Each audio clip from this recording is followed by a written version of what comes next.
Vice-président de l'Alliance internationale des vice-présidents du PPACI qui nous accompagne donc pour cette émission en charge du panafricanisme et du district des Lacs, vice-président de l'Alliance internationale des BRICS qui sera avec nous. Il fait son entrée sur ce plateau avec beaucoup de plaisir. Donc nous recevons le candidat déclaré donc à l'élection présidentielle. Merci, bonsoir, Monsieur Awadombelo. Bonsoir, madame, comment ça va? Je vous appelle vice-président, Monsieur Awadombelo. Qu'est-ce qui vous conviendrait le mieux? Monsieur Awadombelo. Monsieur Awadombelo, bonsoir. Bonsoir. Vous avez à côté de vous Monsieur Herman Aboua, en face de vous Monsieur Marius Komoé et Daouda Coulibaly. Donc nous sommes là pour avoir meilleure compréhension sur les raisons profondes de votre candidature et puis on appréciera avec vous donc la réaction de votre parti, le PPACI, qui dit prendre acte de cette décision personnelle et souhaite un bon vent à cet ancien collaborateur du président Laurent Gbagbo. Première question. Pourquoi décidez-vous d'être candidat contre vents et marées, contre la volonté de votre parti auquel vous êtes si attaché? Bien, c'est un long processus. Un long processus parce que nous avons eu plusieurs débats à l'intérieur du PPACI avant la désignation du camarade Laurent Gbagbo comme candidat à la présidence de la République et on a mis sur la table tous les risques possibles par rapport à cette candidature. Et évidemment, le premier consensus qui s'était dégagé, c'est qu'il fallait qu'on soit ensemble pour lutter pour l'inscription du nom du président Laurent Gbagbo sur la liste électorale. Et lorsqu'on discutait, il y avait deux camps. Ceux qui voulaient qu'on prenne les précautions nécessaires qui fassent partie des résolutions de la Convention pour qu'on n'ait pas à revenir devant la Convention au cas où le camarade président Laurent Gbagbo n'est pas retenu sur la liste électorale. Et les autres qui estimaient qu'il fallait se mettre ensemble sans montrer aucune faille et aucun risque prévisible et être forts ensemble pour se battre pour l'inscription de Laurent Gbagbo sur la liste électorale. C'est ce que nous avons fait. Et donc j'ai dû faire une déclaration quand on est arrivé à un consensus pour inviter tous les militants du PPACI à aller porter Laurent Gbagbo comme candidat à la présidence de la République, étant entendu qu'on devait tous se battre pour que son nom soit sur la liste définitive. On s'est battu. J'étais évidemment dans tous les coins et recoins du pays et hors du pays, dans toutes les démarches diplomatiques nécessaires pour que la balance penche de notre côté et que le président soit inscrit sur la liste électorale. Malheureusement, la liste provisoire est sortie, son nom n'est pas apparu. On espérait que l'Union africaine, qui nous avait fait un clin d'œil, allait rebondir pour qu'on ait un levier diplomatique et politique pour l'inscription de la Cour africaine des droits de l'homme, qui est rattachée à l'Union africaine, donc évidemment. Et donc ce levier diplomatique qui devait nous permettre d'avoir une solution politique a fait défaut. Et donc on s'est retrouvé devant le fait accompli. Le président Laurent Gbagbo n'est pas sur la liste définitive. Et donc le 4 juin, la vérité est tombée, la liste définitive est sortie. Et évidemment, on avait comme fenêtre de négociations et de discussions le 4 juin jusqu'à ce que les parrainages commencent. Et c'est dans cette fenêtre de discussion que j'ai proposé comme précaution à prendre pendant que nous continuons la lutte, puisque la fenêtre diplomatique, bien sûr, est fermée, on peut toujours exercer une pression assez forte à l'intérieur pour que le nom de Laurent Gbagbo soit sur la liste électorale. Donc une bataille démocratique en bonne et due forme. Une bataille, comme toute bataille, on peut gagner comme la perdre.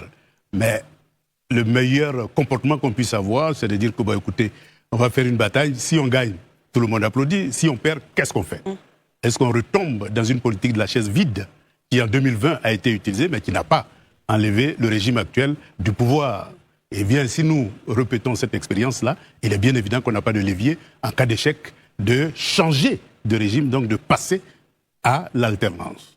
Et donc, face à ça, la proposition que j'avais faite, c'est qu'on ait des candidats de précaution qui préparent leur dossier et qui passent le filtre du Conseil constitutionnel. Et évidemment, si on gagne la bataille démocratique, ces précautions ne sont plus des candidatures de précaution. Mais si on perd la bataille démocratique, eh bien, les candidatures de précaution qui vont passer le filtre du Conseil constitutionnel se présentent devant la Convention qui a désigné Laurent Gbagbo, parallélisme des formes, que cette Convention-là désigne celui qui va représenter le PPACI aux élections de 2025.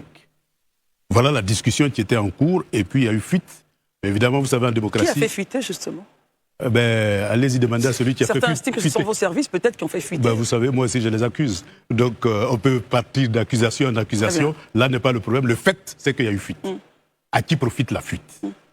Est-ce moi qui attendais que le débat continue jusqu'au bout, ou ceux qui ne voulaient pas du tout qu'on pose cette question et qu'on n'en débatte plus, et donc qui faisaient barrage à la poursuite de la discussion interne? Très bien. Voilà le problème.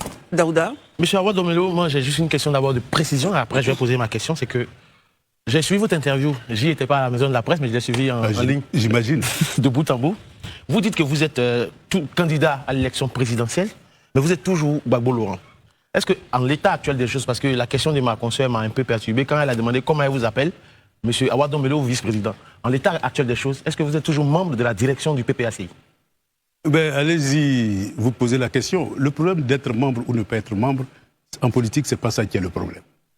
Moi, je suis Laurent Gbagbo.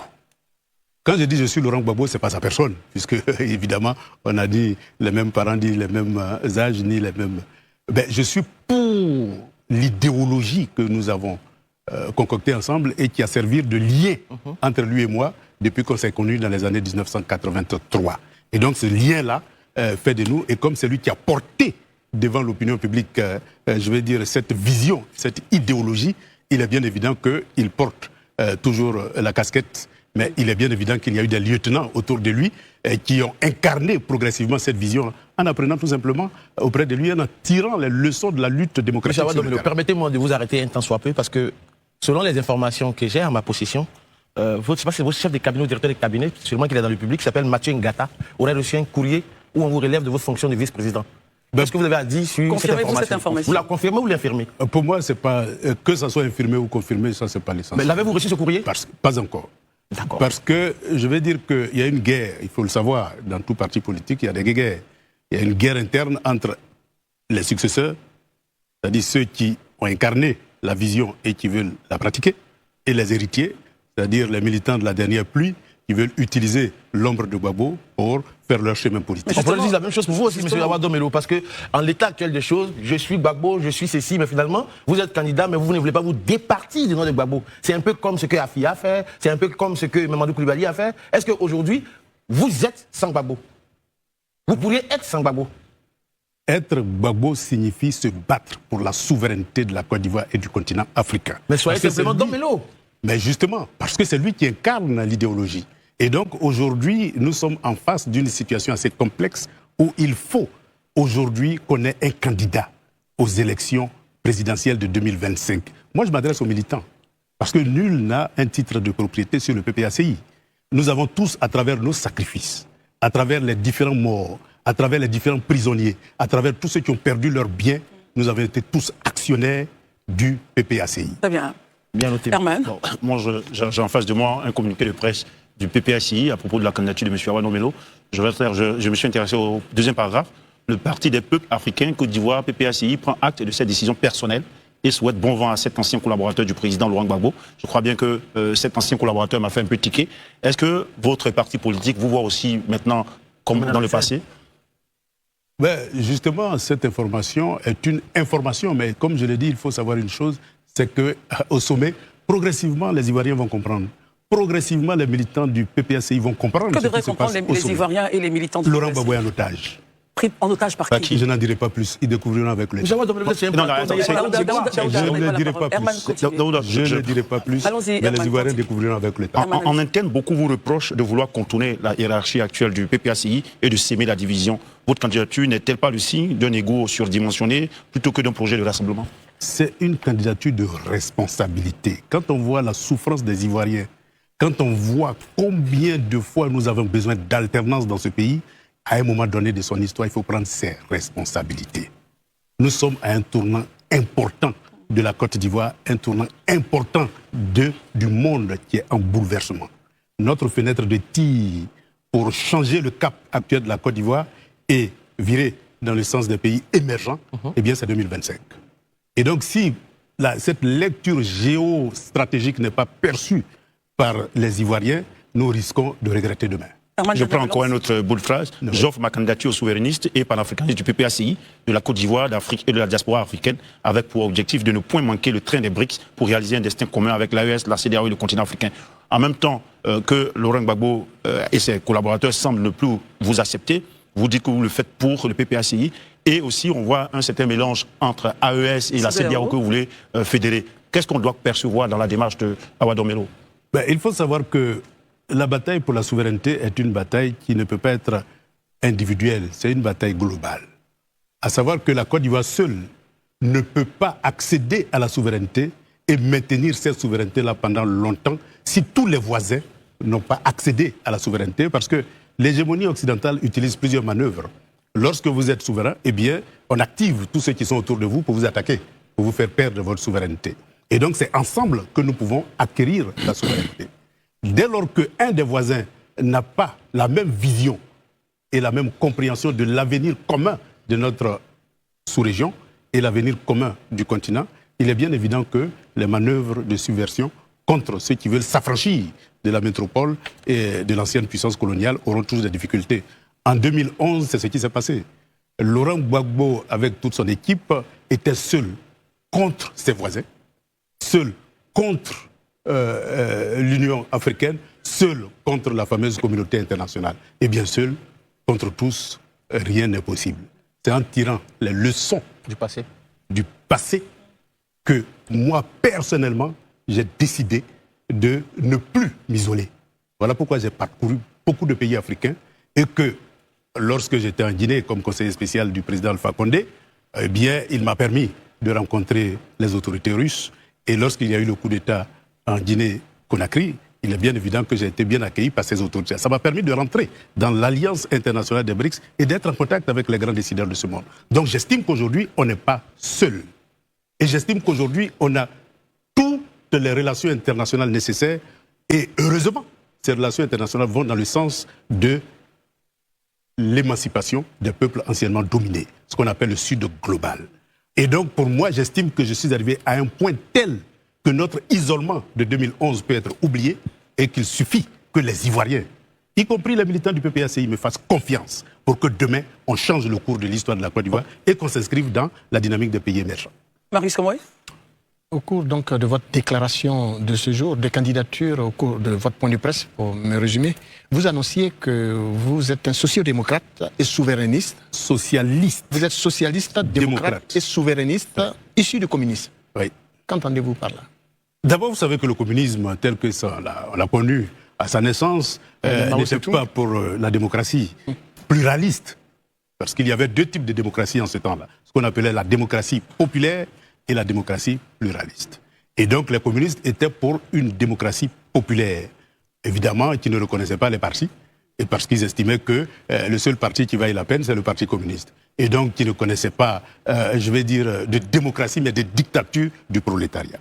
Et nous sommes progressivement passés de cette vision-là, qui n'a pas prospéré dans un certain nombre de pays, et dans la majorité des pays, à une vision beaucoup plus multipartisane, mais une vision qui intègre démocratie et développement économique. Mais développement économique, non pas un libéralisme sauvage, mais un développement économique contrôlé par l'État en tant qu'acteur économique et en tant qu'acteur social, en tant qu'acteur culturel et donc en tant qu'acteur principal dans le processus de développement. Donc je suis démocrate parce que j'ai rompu avec la dictature du prolétariat, socialiste parce que je veux que l'État soit interventionniste et non un État qui se retire et qui laisse le marché décider de son sort. Alors que nous constatons que lorsqu'on laisse le jeu libre du marché, c'est les multinationales qui gagnent du terrain. Et aujourd'hui, nous constatons que notre développement est un développement de l'extérieur, par l'extérieur et pour l'extérieur. Donc nous avons un développement extraverti. Pour corriger ça, il faut l'intervention de l'État. Et c'est l'intervention de l'État qui va permettre de passer d'une économie externalisée à une économie internalisée. Très bien. Daouda. Monsieur Ouaddomelo, tout à l'heure, vous aviez dit que M. Laurent Gbagbo était pris en otage. Je ne vais pas vous demander de me dire qui l'a pris en otage ou pas. Mais est-ce que cela voudrait dire confirmer ce qui s'est dit, que vous seriez en accord ou bien il y a eu un deal entre vous et M. Laurent Gbagbo pour votre candidature? Si tel est le cas, à quel moment vous avez discuté de cela? Parce que finalement, on a l'impression qu'il n'y a pas eu trop grande discussion et puis bon, vous avez mis votre candidature sur la table. Je suis avec Laurent Gbagbo depuis 1983. Et personne, je dis bien personne, au sein du PPACI ne connaît mieux Laurent Gbagbo que moi. Et ce n'est pas les militants de la dernière pluie qui vont faire Mais ombrage. qui sont ces militants de la dernière pluie qui semblent faire Parce ombrage, qu'on se justement. connaît à l'intérieur du PPACI. Et donc, quand je dis les militants de la dernière pluie, je sais de quoi je parle. Si vous remarquez bien le PPACI, toutes les forces qui ont fait le PPACI, eh bien, ne sont plus en première ligne. C'est des signaux. Mais avec le temps, les militants vont découvrir progressivement la réalité et vont se faire une opinion réelle de ce qui se passe. Très Mais bien, ne croyez pas que la Je ne base, relance pas, non. la base les suit forcément. Hein, parce que Justement. la base veut qu'on aille aux élections en 2025. Comment avez-vous cette assurance que la base veut des élections? Parce que j'ai parcouru la Côte d'Ivoire, j'ai pris contact avec les militants et je suis jusqu'aujourd'hui vice-président chargé du district des Lacs. J'ai parcouru les villes, j'ai parcouru les villages, les militants ne veulent pas que la politique de la chaise vide soit notre politique en 2025. Ils ne veulent pas que 2025 soit 2020 bis. Très bien, Très messieurs, rapidement. relance rapidement Daouda et on Il y a une termine. dernière relance parce que vous aviez dit les choses avant. Et moi, j'aimerais juste qu'on clarifie les choses. Oui. Vous avez dit que la Côte d'Ivoire a besoin d'une alternance. Or, dans votre démarche aujourd'hui, j'ai comme l'impression que vous dites insidieusement Gbagbo est un frein pour l'alternance, pour cette alternance-là. Parce que avoir votre candidature, il ne veut pas de cela. Non, c'est le pouvoir qui est un frein pour l'alternance. Parce que c'est le pouvoir qui ne veut pas que Laurent Gbagbo figure sur la liste électorale. Mais là même, Et M. donc, Laurent Gbagbo ne veut même pas que vous soyez candidat. Donc lui aussi, c'est un frein pour l'alternance. Laurent Gbagbo n'a rien dit. Comment? Monsieur Doméléo, soyez un peu courageux. Je sais que vous manquez un peu de courage. Non, je suis dans un va laisser processus de s'exprimer. discussion et je sais à quel niveau de discussion se trouve et je sais quels sont les barrages qui s'opposent à cette discussion-là et les manipulations qui se font pour que les héritiers aient le dessus et aient raison de moi. Mais moi, je ne suis pas un militant de la dernière pluie. Je suis un militant de la première pluie. Vous insistez bien Et sûr donc, sur ce quand je Merci, suis Daouda. d'accord, je dis oui. Quand je ne suis pas d'accord, je dis non. Et jusque-là, les discussions qu'il y a eu en interne, eh bien, avec des commissions, avec celui-ci, avec celui-là, pour préparer la discussion finale, les arguments ne vont pas du tout. Votre candidature, vous l'avez Daouda, on discutée avec qui termine, hein, Daouda, s'il vous plaît. Doméléo. Vous n'êtes pas le Ne seul. rentrons pas dans les détails, je ne vais pas mettre sur la table publique maintenant les discussions internes. J'ai dit que le processus a démarré et personnellement, je suis allé rencontrer Laurent Gbagbo à son domicile. On n'a pas pu discuter parce qu'il a voulu qu'une commission se mette en place pour mener cette discussion et cette commission n'a pas eu l'obligation de rendre compte à Laurent Gbagbo quand il y a eu fuite.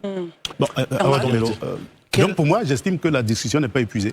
Parce que j'ai vu dans cette note-là, qui a Le apparu là, communiqué des dérives autoritaires du régime en place. Le PPACI, voilà, je lis, le PPACI donc demeure quant à lui fidèle à sa ligne politique et à son combat, celui d'un engagement résolu pour une Côte d'Ivoire souveraine, unie et démocratique. Il réaffirme son opposition totale et non négociable à la dérive autoritaire incarnée par la candidature illégitime à un 4e mandat de Alors vous M. voyez qu'on voit la paille qui se trouve dans l'œil du voisin, mais on oublie de regarder la poutre. Comment on peut appeler ce comportement si le débat interne n'est pas épuisé, que d'une manière autoritaire, on met fin à un processus qui a été initié. Donc Gbagbo est un frein pour l'alternance. Daouda, s'il vous plaît, non, s'il vous plaît. non, je n'ai pas dit ça. J'ai dit que le processus interne a été initié, mais ce processus-là, si nous restons dans le cadre des valeurs démocratiques, eh bien, comme nos statuts le conseillent, toute politique doit faire l'objet d'un large débat démocratique.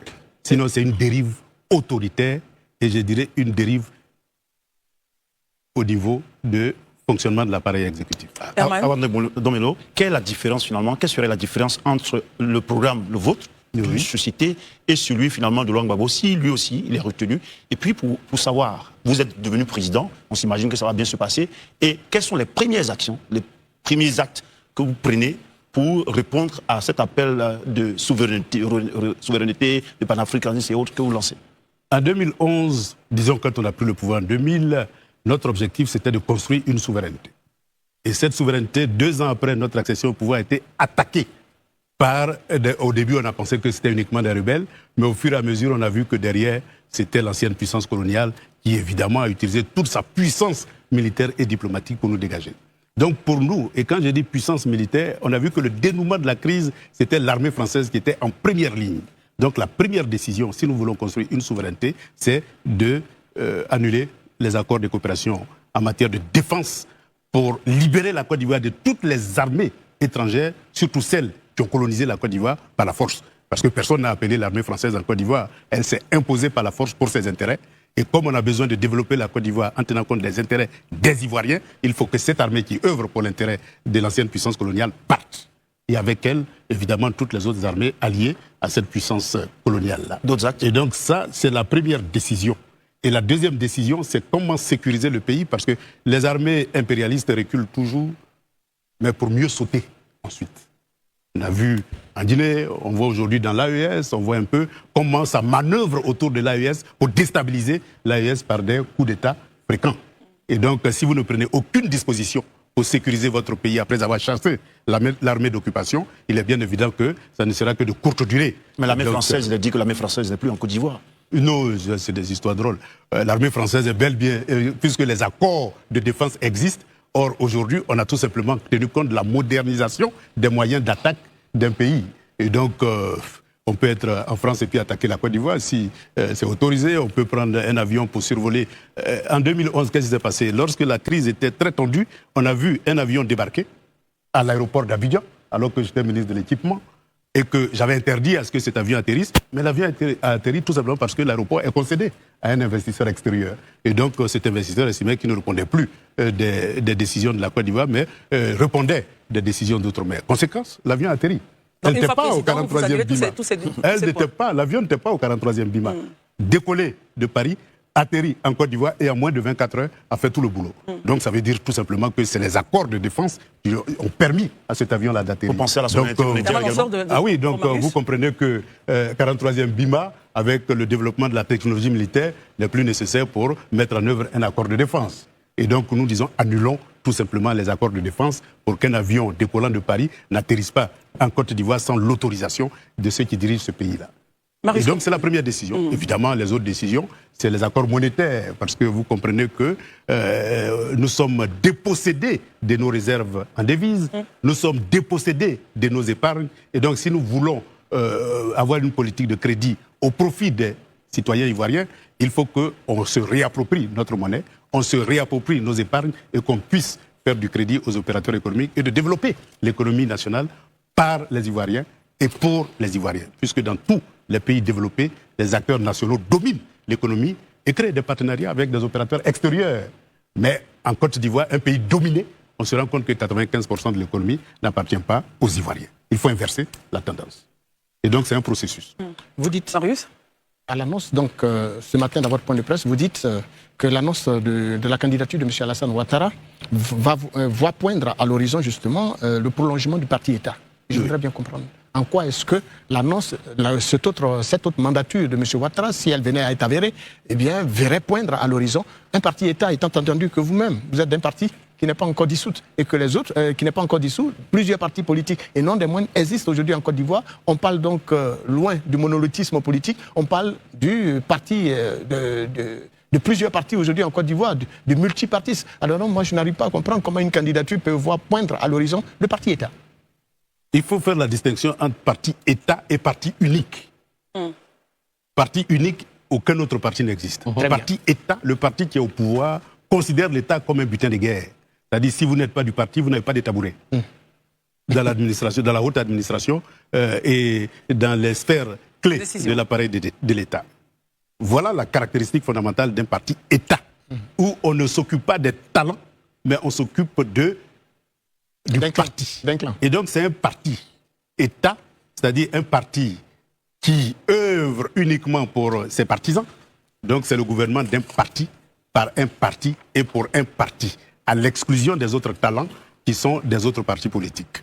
Et donc nous disons que le passage d'un parti État à un parti démocratique, eh bien, doit se faire cette fois-ci parce que l'exclusion est devenue flagrante en Côte d'Ivoire. Il suffit tout simplement de regarder un peu l'appareil d'État, du sommet jusqu'à la base, vous verrez que c'est des militants du même parti politique. Et donc il faut mettre fin à ça parce que ça déstructure la nation ivoirienne. Ça divise la nation ivoirienne et ça gèle les talents qui sont dans les autres partis politiques. Et on ne peut pas développer un pays en excluant des talents tout simplement parce qu'ils ne sont pas du même bord politique que vous. Vous disiez également que la calomnie étant l'apanage, c'est vos propos que je cite, la calomnie étant l'apanage de ceux qui sont dépourvus de maturité démocratique, nous les laissons au jardin d'enfants de la démocratie. À qui vous adressez? Ben vous savez, les partis politiques, surtout le FPI, lorsque le FPI a été créé, eh bien sa première priorité c'était la formation idéologique et politique. Et donc c'était ça qui faisait sa force. Et donc on disait je suis FPI, mais je ne suis pas Gbagbo. c'est ce qu'on entendait dans les années 90. Ça veut dire que les gens avaient absorbé l'idéologie du Front populaire ivoirien et donc militaient pour des idées, non pas uniquement pour une personne. Mais lorsque la formation idéologique s'est éclipsée, aussi bien au FPI que pratiquement dans tous les autres partis politiques, eh bien, il y a eu une succession de militants qui n'avaient plus accès à la formation idéologique. Et donc, nous sommes passés des partis démocratiques, fondés sur des idéologies, et l'idéologie a laissé la place à l'idolâtrie. Et dans tous les partis politiques. On aimerait bien comprendre cette phrase, monsieur Oui, Radomelo. L'idéologie a laissé place à l'idolâtrie. S'il vous plaît, messieurs, on va l'écouter. C'est vrai que c'est ça. Mais c'est inquiétant d'entendre cette phrase-là. C'est la réalité. Il y a un désert de formation politique dans les partis politiques, ce qui fait que ceux qui arrivent ne croient qu'en des individus. Et même si l'individu dérive de la ligne idéologique, eh bien on suit l'individu, au détriment de l'idéologie. Regardez un peu vous-même, on initie un débat démocratique, on m'accuse d'avoir fait des propositions. Dans un parti démocratique, ça devait être accueilli avec joie, parce que c'est l'occasion de débattre. Mais dès lors qu'on refuse le débat démocratique, mais ça veut dire qu'idéologiquement, on est en décalage. Et donc c'est ça le problème, c'est que l'idolâtrie, vous verrez partout, hein, les pro-Ouattara, pro-Tiam, pro-Gbagbo, on ne dit plus pro-démocrate, pro-socialiste, pro-libéral, on a oublié toutes ces notions-là. Or, c'est ça qui doit fonder les partis politiques. Mais ce n'est pas les individus, puisque les individus ont une durée de vie limitée. Et donc, si on disait, par exemple, que tous les partis socialistes au monde étaient des pro-Karl Marx, il est bien évident que Karl Marx, il est mort il y a longtemps. Bien sûr. Voilà. Mais ce qui a survécu, c'est l'idéologie socialiste. Très bien. Daouda? Tout à l'heure, vous avez parlé de parti-État. Aujourd'hui, la Côte d'Ivoire est gérée comme un parti-État, selon vous. Exactement. Et il n'y a pas de tabouret pour ceux qui sont de l'autre côté de la rive. Mais M. Awa Domelo, dans ce contexte aujourd'hui de parti-État, qui est devenu un mastodonte, l'opposition peine à s'unir. Ils ont des difficultés, que ce soit au CAPSI, que ce soit au PPACI, que ce soit même au PDCI, c'est compliqué. Mais vous, aujourd'hui, vous déclarez votre candidature. Est-ce que vous ne venez pas fragiliser la position du PPACI face à ce parti-État-là? Ce que vous appelez parti-État. Mais l'opposition est déjà fragilisée. Donc vous allez la briser en morceaux? Non, moi, mon rôle aujourd'hui, c'est d'aller vers toutes les pièces détachées pour les rattacher. Est-ce que c'est possible? Y a-t-il une possibilité, justement? Ben parce que j'ai conservé mes relations intactes avec Blé Goudé, avec Simone Gbagbo, avec Mamadou Koulibaly, avec Finguessan, avec toutes les pièces détachées. Vous les appelez avec, pièces détachées? avec M. Laurent Gbagbo. Ben évidemment, je suis avec lui, donc il est bien évident qu'à ce niveau, cela ne pose aucun problème. Mais je veux dire qu'aujourd'hui, il faut reconstruire une gauche forte sur des bases idéologiques. Les organisations qui existent aujourd'hui sont des plateformes de combat pour des conditions d'élection justes et transparentes, mais sans base idéologique. Cela a un avantage, c'est que ça permet de mettre tout le monde ensemble, mais cela a un inconvénient, c'est qu'on ne sait plus pourquoi on se bat. Est-ce pour uniquement avoir le pouvoir et transformer le pouvoir en butin de guerre, ou est-ce qu'il s'agit de prendre le pouvoir pour mettre en œuvre un rêve, c'est-à-dire la souveraineté et le panafricanisme, qui est mon rêve à moi. D'accord. Rapidement, deux petites questions. La première question, c'est qu'aujourd'hui, je me rends compte de quelque chose. Est-ce que M. Awa Domelo ne fait pas tout ça pour brûler la priorité à ses camarades qui ont peut-être les mêmes ambitions que lui? Je m'explique. Après 2025, qu'on le veuille ou pas, Ouattara ne sera plus, il ne peut plus être candidat. Après 2025, M. Laurent Gbagbo, je le dis parce que même si la Constitution le voulait, le poids de l'âge et tout ça, ça sera compliqué. Est-ce que vous ne faites pas ça pour brûler la priorité aux politiciens, aux héritiers? Non, pas les héritiers, ceux qui viennent de la dernière pluie. Donc vous les balayez du revers de la main et vous positionnez en maître absolu du temps et de l'horloge. Là, c'est la première question. Maintenant, la deuxième question pour finir très rapidement. Ça sera la première parce qu'on va aller au journal. Oui. Et on va le garder. Bon, je le garde. On va le garder. Mais répondez à celle-ci, je vais au retour. Mais il répondra à la première question. Non, c'est-à-dire que moi, je suis un militant. Et mes décisions sont des décisions responsables. J'estime qu'être absent aux élections de 2025, c'est un crime. Pourquoi? Parce que c'est répété 2020. Je ne veux pas que 2020 se répète en 2025. Et donc, je ne veux pas de la politique de la chaise vide. Et ce que je ne veux pas, ce n'est pas moi seul, hein, c'est beaucoup de militants qui ne veulent pas de cette politique de la chaise vide-là. Donc les militants veulent qu'on ait un candidat aux élections de 2025 qui puisse permettre à la Côte d'Ivoire d'aller vers une alternance pour construire une alternative politique à celle que nous vivons aujourd'hui. Et donc voilà pourquoi je me suis décidé. Mais si mes propositions avaient été acceptées, j'avais proposé 2 ou 3 candidats. Je pouvais même ne pas être dedans. Puisque moi, je suis préoccupé ailleurs, à l'international, pour des activités qui me conviennent parfaitement, parce que c'est dans la droite ligne de mes convictions. Je conseille plusieurs chefs d'État africains dans le sens de la souveraineté. Donc moi, j'ai déjà mon boulot, mais je veux que la Côte d'Ivoire puisse accéder à cette souveraineté-là. Non, mais vous faites comme le fourmi Magnan, qui ne mange pas de cola, mais qui est sur le colatier, finalement. Je ne sais pas. On va réagir. J'estime oui. que la politique de la chaise vide sera Très un crime bien. pour le Monsieur PPACI. Awadon Melo, nous venons d'avoir là maintenant un communiqué de votre parti qui nous dit qu'il est mis fin aux fonctions de monsieur Awadon Melo en qualité de vice-président exécutif en charge des lacs et de la promotion du panafricanisme. Restez avec nous en seconde partie. Vous allez donc pouvoir réagir à ce communiqué-là. Pour l'instant, nous partons au journal avec temps d'antenne. Je rappelle que depuis le début de cette émission, nous sommes en compagnie du candidat à l'élection présidentielle d'octobre 2025, Awadon Melo,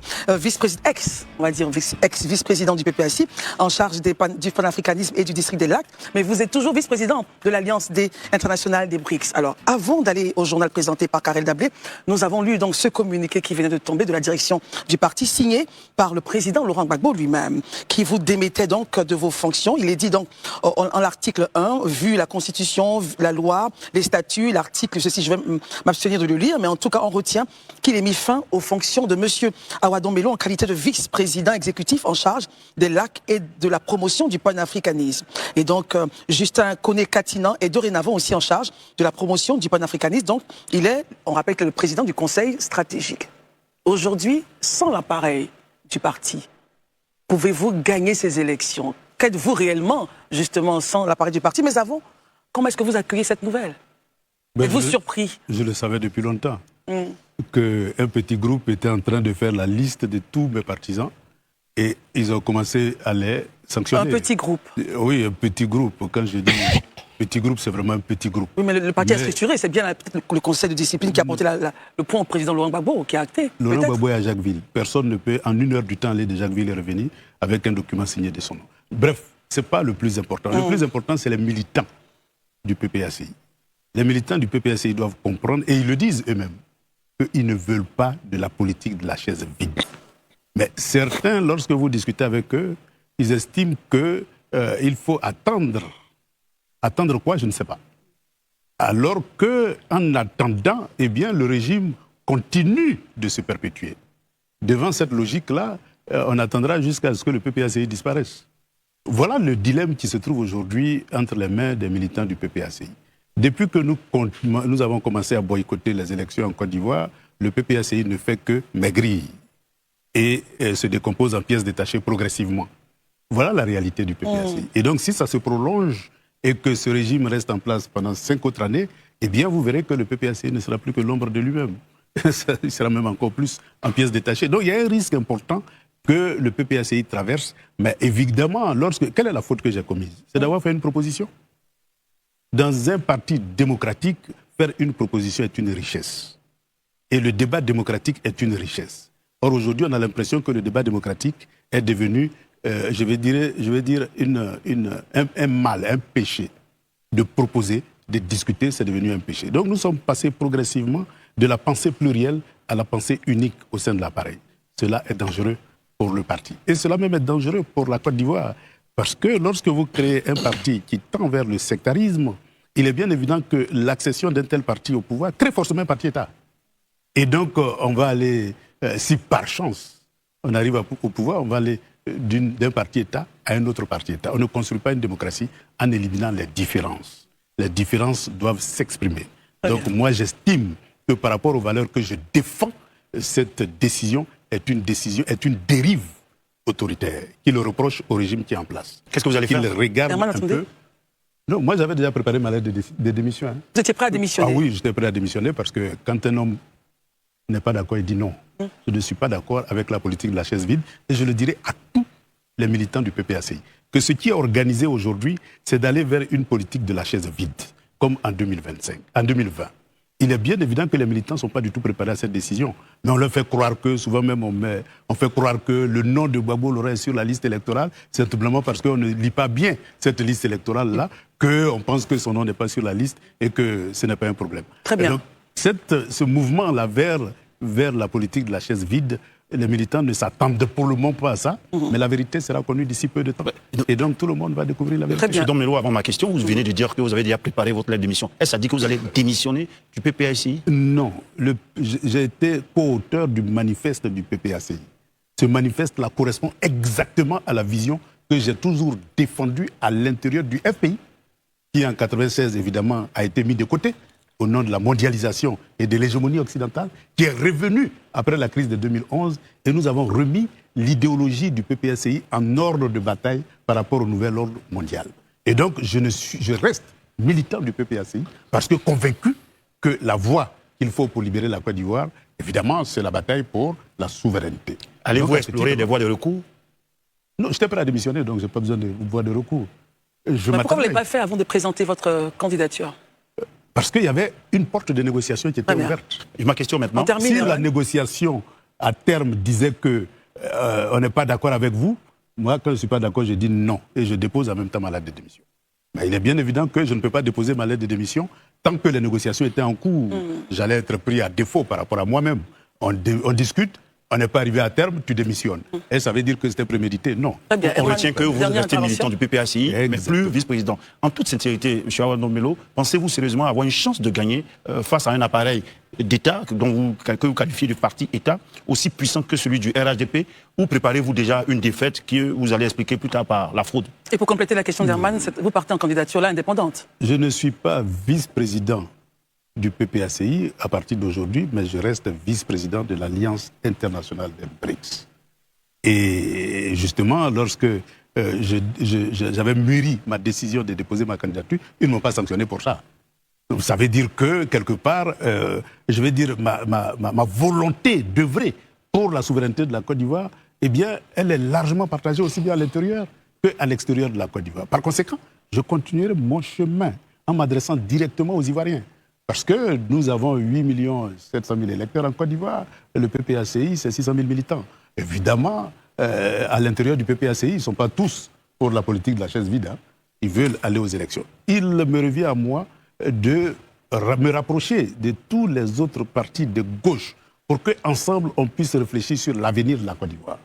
Et donc, en me rapprochant des partis de gauche, en m'ouvrant à la société civile, en m'ouvrant aux autres partis panafricanistes sur le terrain, nous sommes capables de reconstruire une gauche sur des bases idéologiques pour se lancer dans la bataille. Et si nous avons un discours clair, cohérent, en phase avec l'aspiration du peuple de Côte d'Ivoire, nous sommes convaincus d'une chose, le peuple nous suivra. Très bien. Marius, non, vous n'avez pas la parole. Déterminé. Daouda?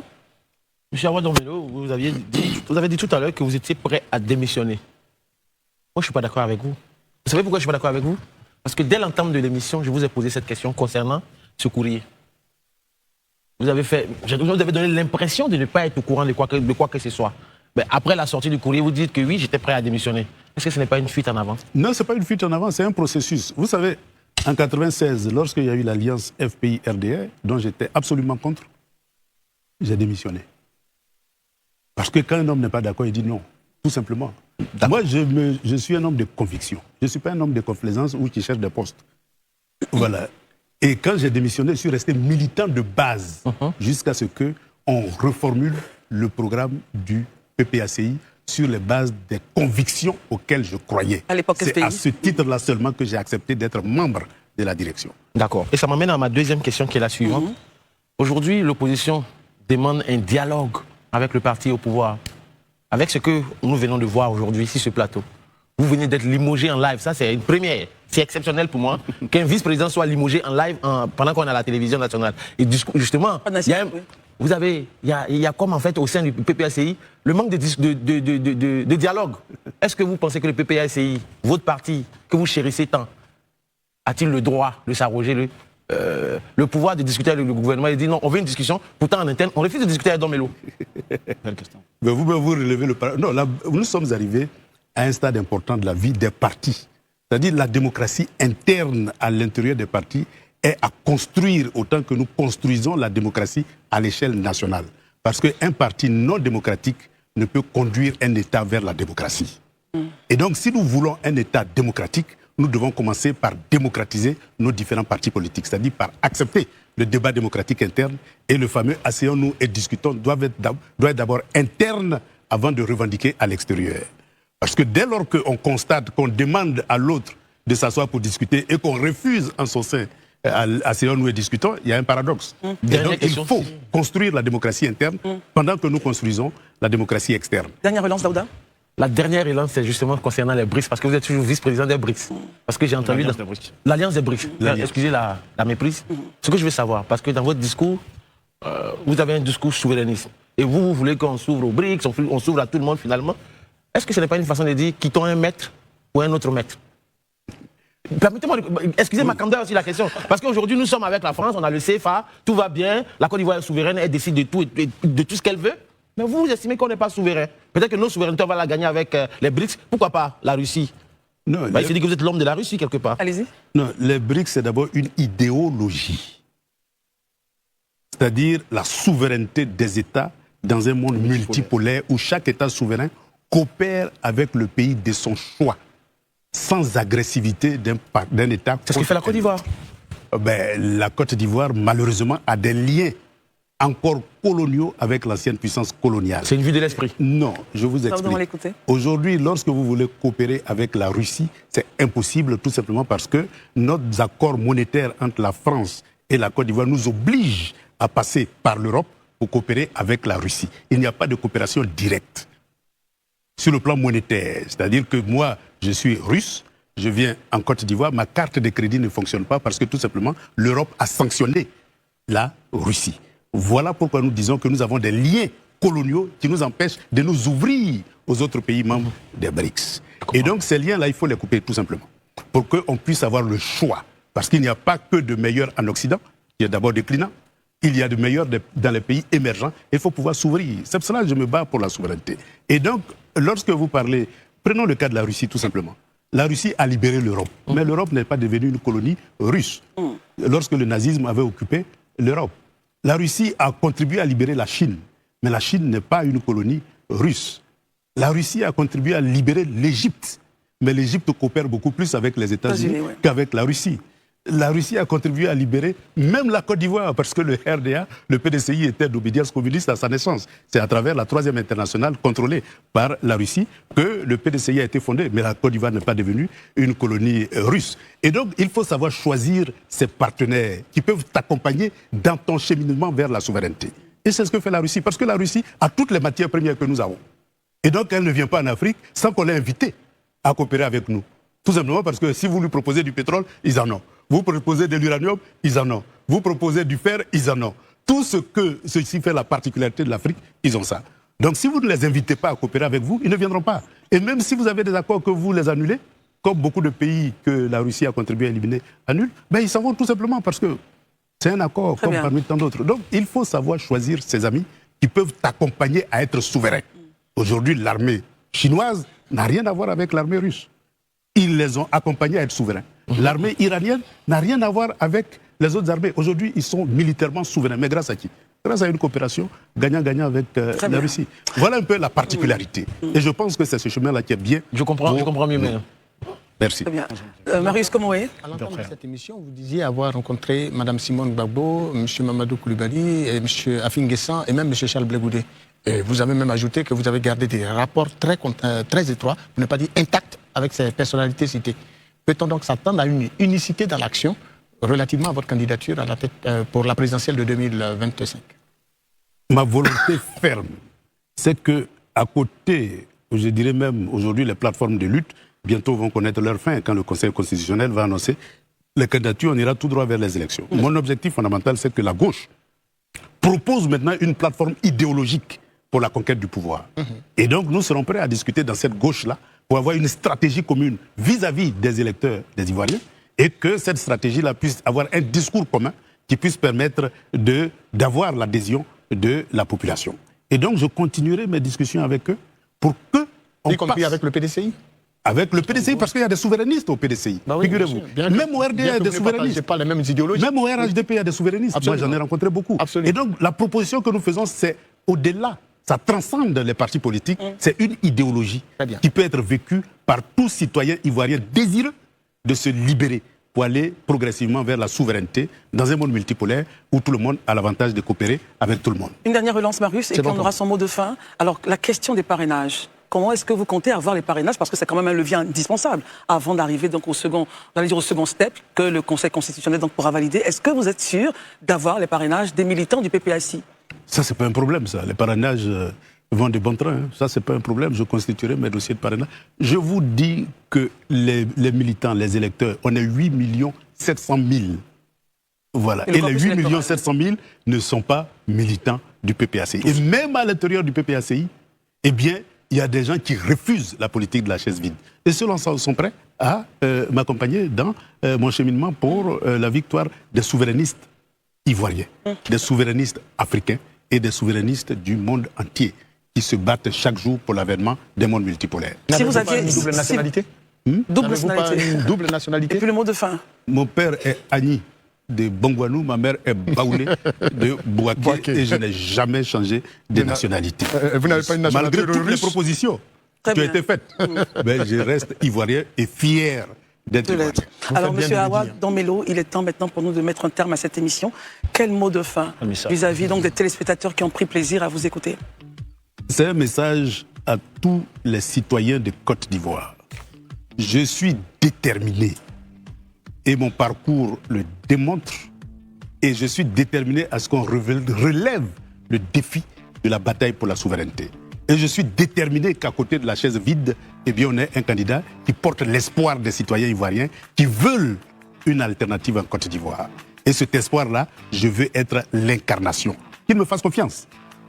Parce que, si je le dis, j'ai la capacité, les moyens, la vision et la stature pour les conduire vers la victoire.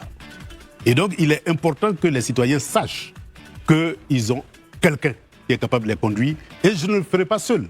Ça sera toute une équipe de gauche, des leaders de gauche qui, ensemble, vont constituer une équipe. Parce qu'il n'y a qu'une équipe qui gagne. Merci d'être venu. Merci. Awa Dombello. J'allais dire, vous étiez donc ex-vice-président du PPACI en charge du panafricanisme et du district des Lacs, vice-président de l'Alliance internationale des BRICS. Allons-nous donc vers une candidature forcément indépendante? C'est à cela qu'on va arriver, assurément, ADM. Mais la discussion interne, pour le moment, je dis bien pour le moment, parce que je dis, moi, mon canal de discussion n'est pas encore fermé. Très bien. Eh bien, je suppose que c'est des manœuvres d'un groupuscule, et donc je continuerai ma discussion. Et donc, pour moi, ça reste ouvert. Je ne suis plus vice-président du PPACI, mais je reste vice-président de l'Alliance internationale des BRICS. Et militant actif du Et PPACI. militant actif du PPACI. Et en même temps engagé dans une politique d'union de la gauche pour une alternative crédible en Côte d'Ivoire pour les élections de 2025. Et donc j'irai vers tous les partis de gauche, Très bien. j'irai vers tous les militants de la société civile partisans du combat pour la souveraineté pour qu'on constitue cette force-là qui est capable de gagner. Et je suis déterminé. Merci. PPACI, PDCI, RHDP. Il y a des souverainistes au Merci RHDP. beaucoup. J'en ai rencontré beaucoup. Merci, monsieur. partout. Merci, monsieur Awa Dombello. On a pris beaucoup de plaisir à vous recevoir sur ce plateau. Merci beaucoup. Pour avoir votre vision et surtout la compréhension qui motivait, les raisons qui motivaient votre candidature. Merci d'être venu. Merci. À très bientôt. Merci de nous avoir suivis, les amis Herman, Marius, Daouda. Merci à vous de nous avoir suivis. Les programmes continuent sur la vice-présidente.